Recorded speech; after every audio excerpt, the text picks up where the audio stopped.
गुलाब हाणे छा थींदो? अधे आबिद वारा छा सोचींदा? किरण घुमण वई आहे, अञा ताईं घर न आहे मोटी।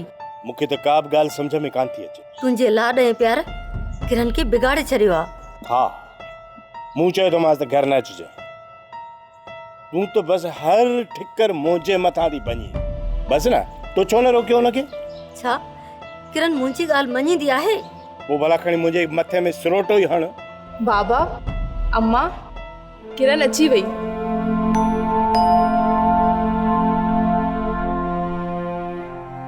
शुक्र आहे गुलाब, दुनिया जे ताननि खां त बची वियासीं। चङो हाणे जल्दी कर, किरण खे वठी वञी कमरे में विया। इजो पोइ त अधे आबिद वारा। पहुची त वई आहे गुलाब, जेकॾहिं न अचे हा न त ॿाहिरां गेले वठी अचांसि हा। पुट किरण, तूं एतिरी देरि किथे हुई? किथे हुई किरण? ऐं तुंहिंजो फोन छो बंदि हुयो? हो मां। हल हल अंदरि वेह हली हाणे। पर छो मां? छा थियो आहे? अॼु तुंहिंजो वनवा आहे अदी। वनवा? पर बाबा, अम्मा, तूं अधे आबिद वारनि जी अमानत आहीं। उहे अचनि था तोखे वनवाह में विहारण जे लाइ। तूं एतिरी देरि हुई किथे? असांजो त साह ई सुकी वियो। किरण हल हल अंदरि हली वेहो, ॼाण अधे आबिद वारा वनवाह करण था अचनि। उथी छॾा कर, हल।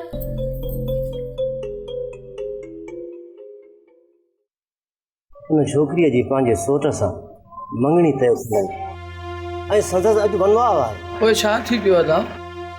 माण्हू पंहिंजी मोहबत माणण लाइ ॿिया बि हीला हलाए सघे थो। न जावेद न,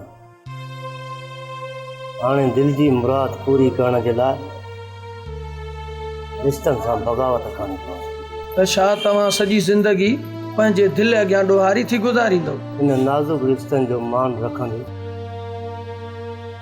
मां पंहिंजी दिलि ते पथर रखी छॾी। पर उमेदुनि जा ॾीआ इंसान जे दिलि में वॾी मुदत खां पोइ ॿरंदा आहिनि ऐं इन खे ईअं विसारण सां दिलि गुलाब जी कोमाइजी वेंदा आहिनि। यार जावेद, हुनजी यादि कॾहिं मुंहिंजे दिलि जे गुलाबनि खे कुमाइजण कोन ॾींदी। हाणे उन जी उकीर तव्हांजे मन खे साड़ींदी। सुठो अथव त इन जे यादनि जा महल किराए छॾियो। हुनजी यादि जावेद जिस्म में रत सां रलियल आहे। न जावेद, हींअर हुनजी यादि विसारण मुंहिंजे वस में न आहे। हा, जेकॾहिं मरी वियसि त पोइ जा नसीब आहे। ड्रामा सीरियल सिलसिला मोहब्बतुनि जा तमाम एपिसोड्स ॾिसो हाणे HD क्वालिटीअ में। विज़िट करियो असांजो YouTube channel Sindh TV HD drama.